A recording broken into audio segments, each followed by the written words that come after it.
La Biblia te inspira. ¿Y sabes qué? Hoy nos metemos de lleno en la historia de Jeremías. Y bueno, es una historia complicada. La de un hombre con una misión que, para empezar, no quería en absoluto. Y encima con un mensaje que nadie, pero nadie, quería oír. Su vida fue un camino de conflicto, de soledad, pero, y aquí está lo interesante, también de una esperanza que lo iba a cambiar absolutamente todo. A ver, a Jeremías se le conoce por un apodo muy peculiar, el profeta llorón. Suena casi insulto, ¿verdad? Uno podría pensar que era un tipo débil, un quejica, pero ¿y si la historia detrás de ese apodo no tiene nada que ver con debilidad? Vamos a ver que la realidad es muchísimo más profunda y, la verdad, bastante conmovedora. Y aquí está la clave de todo el asunto. Su apodo, el profeta llorón, no venía de ser un blando, para nada. Venía de un dolor profundísimo, un dolor real al ver cómo su propia gente se dirigía al desastre. O sea, no eran lágrimas de ¡ay, pobre de mí!, eran lágrimas de empatía pura y dura. Lloraba por ellos, no por él. Es que aquí está el meollo de su drama personal, la gran tragedia de su vida. Pensemos por un momento. Dedicar tu vida entera a un trabajo que odias, a una misión que no has pedido, y que además sabes perfectamente que lo único que te va a traer son problemas, rechazo y sufrimiento. Pues bueno, esa fue ni más ni menos la cruda realidad de Jeremías. Vale, ¿y cómo empieza todo esto? Pues nos tenemos que ir para atrás, hasta el año 627 a.C., más o menos. Jeremías era un chaval, venía de una familia de sacerdotes, y de repente recibe un llamado divino. Y su reacción no es de alegría, ¿qué va? Es de pánico total. Siente que le han puesto encima una losa, una carga que es imposible de llevar para él. Y es que sus propias palabras lo dicen todo. Son un reflejo brutal de su inseguridad. Es una respuesta superhumana, ¿no? Dice que no está preparado, que es solo un niño, que cómo va a asumir él una responsabilidad tan gigantesca. A ver, ¿quién no se ha sentido así alguna vez ante un reto que le supera? Claro, pero la respuesta que le llega es demoledora, no hay otra palabra. Básicamente le dicen, mira, esto no es una oferta de trabajo que puedas aceptar o rechazar. Tu misión estaba decidida antes de que nacieras. O sea que no había escapatoria. Y esa certeza, paradójicamente, es lo que le da una fuerza que él ni sabía que tenía. Y a partir de ahí empieza el verdadero calvario. Porque durante las siguientes 4 décadas, su único trabajo, su única función, fue la de ser el aguafiestas oficial, el mensajero de las malas noticias para una nación que sencillamente no quería escuchar. 40 años, repito, 40. Es que se dice pronto. Es toda una vida laboral, por así decirlo, dedicada a gritar en el desierto, a advertir, a suplicar y sobre todo a ser ignorado. Y todo esto mientras veía pasar a los últimos reyes de Judá y su reino se caía a pedazos.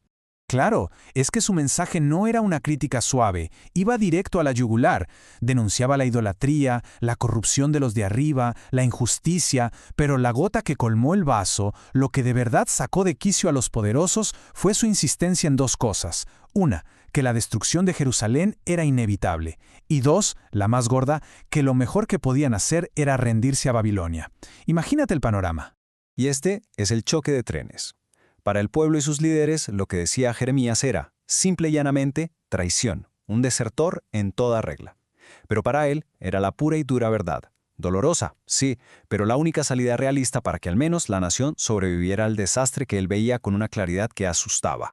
Y claro, decir estas cosas no sale gratis. El precio que pagó por ser la voz de la conciencia fue altísimo. Su vida se convirtió en una pesadilla, persecuciones constantes, humillaciones públicas, un sufrimiento físico y emocional que cuesta hasta imaginar. Es que no hablamos de que le hicieran el vacío. Hablamos de tortura. Lo pusieron en el cepo, para que todo el mundo se riera de él. Lo tiraron a una cisterna llena de barro para que se muriera de hambre. Y por si fuera poco, y esto es quizás lo más cruel de todo, se le prohibió casarse, tener hijos, como si su propia vida tuviera que ser un símbolo de la desolación que anunciaba. Así que imaginemos, una vida de soledad total, absoluta, un hombre completamente solo, sin el consuelo de una familia, que llevaba el dolor de su mensaje grabado a fuego en su propia piel. Pero, y aquí viene el giro de guión, porque en medio de toda esa oscuridad, de todo ese sufrimiento, Jeremías suelta uno de los mensajes de esperanza más potentes y revolucionarios que se pueden encontrar. Es increíble. Entonces, uno se pregunta, ¿era todo destrucción? ¿Jeremías era solo el profeta del Apocalipsis? Pues la respuesta es un no, así, en mayúsculas, porque escondida detrás de tanta advertencia, de tanta mala noticia, había una promesa, la promesa de un nuevo comienzo. El concepto clave aquí es el del nuevo pacto. Jeremías dice que la vieja forma de relacionarse con lo divino, basada en leyes externas, en tablas de piedra, se había acabado. El futuro era un pacto distinto, con la ley escrita no en piedra, sino dentro de cada persona, en el corazón. Una relación mucho más personal, más íntima. Y la culminación de esta nueva idea, lo más potente, es la promesa de un perdón total, para siempre. Un nuevo acuerdo donde la misericordia le ganaba la partida al castigo.